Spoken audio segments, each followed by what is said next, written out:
Hi hello నమస్తే welcome back to iDream media. ఈరోజు మనతో ఉన్నారు పర్సనల్ ఫినాన్స్ ఎక్స్పర్ట్ అయిన విజయ్ కర్ణం గారు. So welcome back to new series. ఈ సిరీస్లో ముఖ్యంగా ఎన్ఆర్ఐకి సంబంధించిన ఇన్వెస్ట్మెంట్స్ ఆప్షన్స్ అండ్ వాళ్ళకి సంబంధించిన ఫైనాన్స్ విషయాలన్నీ కూడా డిస్కస్ చేయడం జరుగుతుంది. ఈ సిరీస్లో భాగంగా ఇది episode 1. Let's go. Hi sir. Hello అండి. సార్, ఎన్ఆర్ఐకి సంబంధించిన కొన్ని అప్డేట్స్లో భాగంగా మ్యూచువల్ ఫండ్స్ కొన్ని ఎన్ఆర్ఐస్ యొక్క ఇన్వెస్ట్మెంట్స్ యాక్సెప్ట్ చేయవు అని తెలుస్తూ ఉంది. ముఖ్యంగా ఎగ్జాంపుల్ చూసుకుంటే యూఎస్, కెనడా నుంచి ఉండే పర్సన్స్. అవునండి. రీజన్స్ ఏంటి? ఎటువంటి కంప్లైంట్స్ మీద వీటిని యాక్సెప్ట్ చేయట్లేదు అంటారు? సో దీని వెనకాల ఒక 2 థింగ్స్ ఉన్నాయండి. అది నేను ఇన్ డీటెయిల్గా చెప్తాను.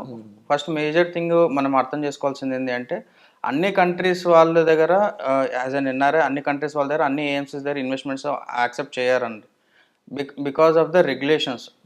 ఆ country regulations, Indian country regulations అవి కొన్ని కంట్రీస్కి చేంజ్ అవుతూ ఉంటాయి. ఆస్ట్రేలియాకి, సింగపూర్కి విల్ బి డిఫరెంట్, యూఎస్కి will be different, Canada will be different, యూకేకి విల్ బి డిఫరెంట్ అనమాట.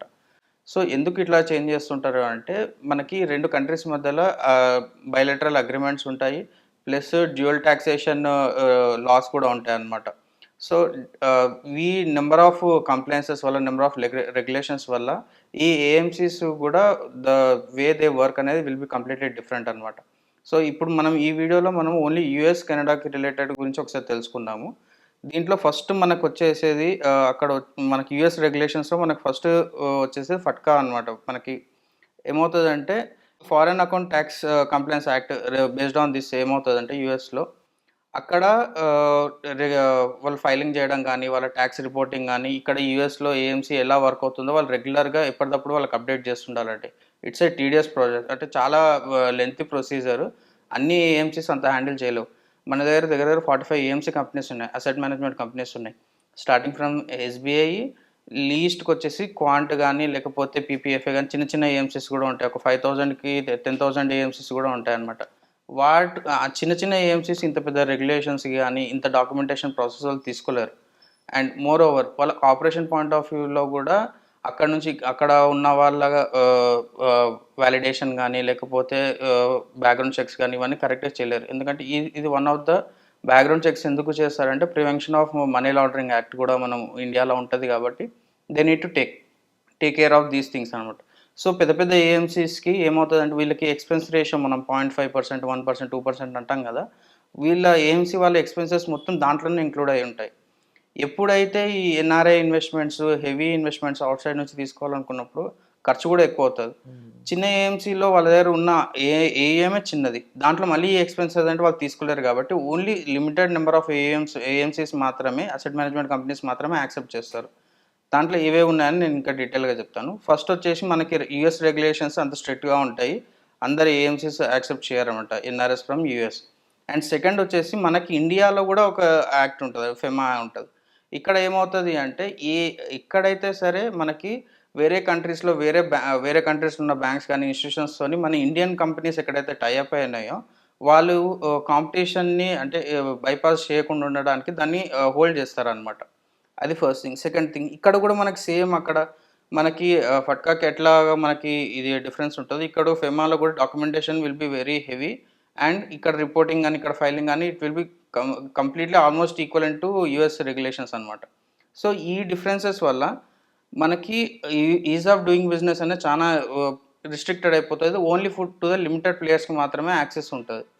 అండ్ ఎన్ఆర్ఐ వాళ్ళకి అసలు ఆప్షన్స్ లేవా అంటే అట్లనే ఏం లేదండి. There are number of options in mutual funds industry also, and there are many different ways కూడా యూజింగ్ దేర్ మనకి లీగల్ ఫ్రేమ్వర్క్లో ఎక్కడెక్కడ మనకు అలా ఉందో, ఎంత లిమిటేషన్స్ ఉన్నాయో.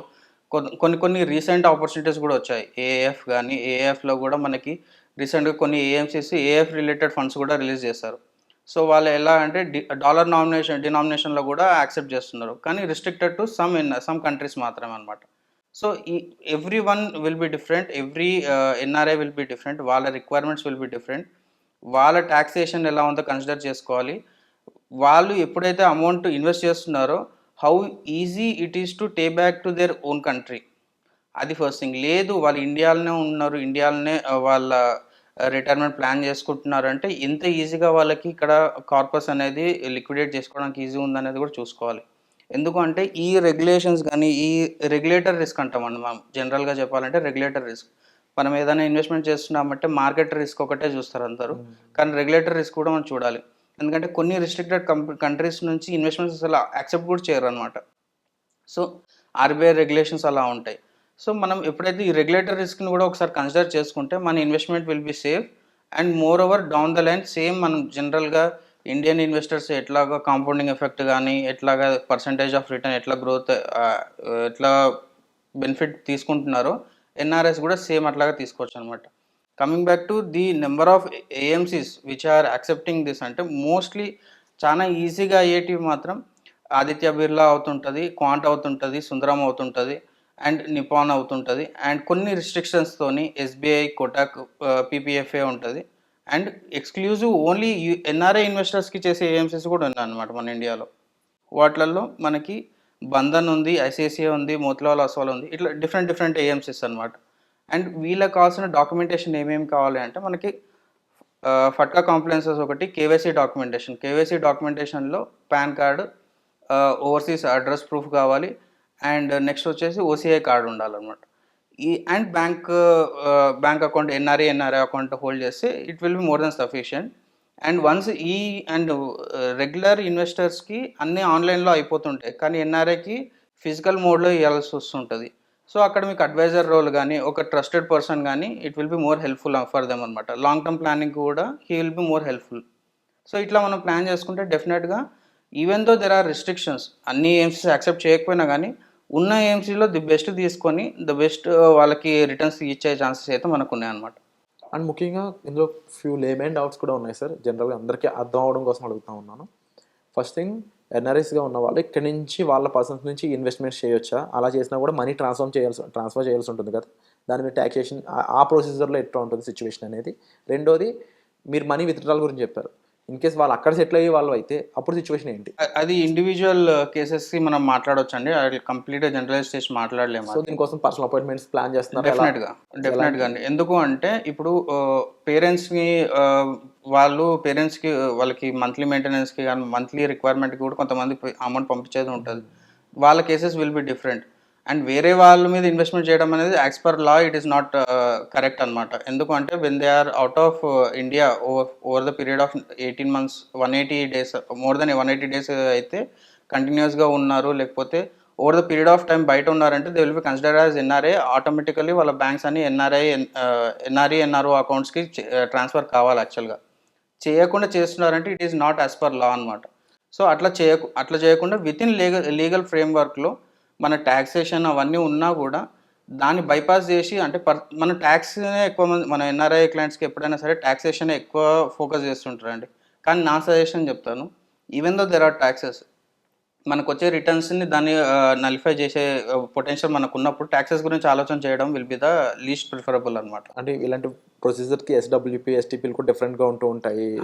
సో ఇవన్నీ ప్రాక్టికల్ డౌట్స్ కాబట్టి బహుశా మీరు ఇండివిజువల్గా నెంబర్స్ కాల్ చేసి డిస్ప్లే అవుతున్న నెంబర్స్కి సార్తో పర్సనల్ అపాయింట్మెంట్ అనేది తీసుకున్నట్లయితే ఇటువంటి ప్రాక్టికల్ డౌట్స్ సాల్వ్ చేసుకుంటూ మీరు ఒక రైట్ ఇన్వెస్ట్మెంట్ని ఇండియాలో చేయడానికి స్కోప్ ఉంటుంది. ఇక్కడ ఉన్న ఏఎంసీ కంపెనీస్లో, మ్యూచువల్ ఫండ్స్లో చేయడానికి ఉంటుంది. సో దీనికి సంబంధించి మీకు స్పెక్యులేట్గా ఎటువంటి డౌట్స్ ఉన్నా సరే మీరు ఇమీడియట్గా పర్సనల్ అపాయింట్మెంట్స్ అనేవి ఓపెన్గా ఉన్నాయి కాబట్టి డిస్ప్లే అవుతున్న నెంబర్స్ కాల్ చేసి మీరు విజయకర్ణం గారితో డైరెక్ట్గా మాట్లాడవచ్చు. అండ్ ఆల్రెడీ జూమ్ కాల్స్ కూడా అవైలబుల్గా ఉన్నాయి. సో మీకు ఎటువంటి డీటెయిల్ కావాలన్నా మీరు కామెంట్ సెక్షన్లో మెన్షన్ చేసినా సరే టీమ్ అనేది మీకు రెస్పాండ్ అవుతుంది. Thank you so much for that. Thank you అండి.